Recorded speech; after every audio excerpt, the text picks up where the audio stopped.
Magandang araw po sa inyong lahat. Alam nating hindi biro ang epekto ng pagbaha sa ating mga komunidad. Kaya, narito ang ilang mga simpleng paalala upang tayo ay manatiling ligtas sa panahon ng baha. Bago pa man dumating ang baha, narito ang ilang paalala. Makinig sa balita. Laging mag-monitor para malaman kung may parating na bagyo o malakas na ulan.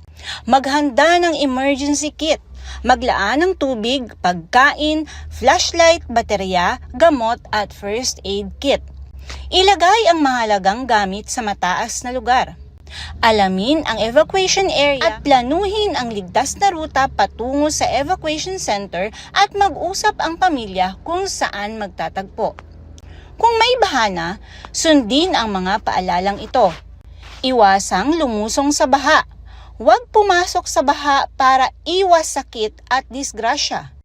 Patayin ang kuryente at gas. Kung tumataas na ang tubig, patayin ang main switch ng kuryente at isara ang gas. Manatiling kalmado at sumunod sa utos ng mga otoridad.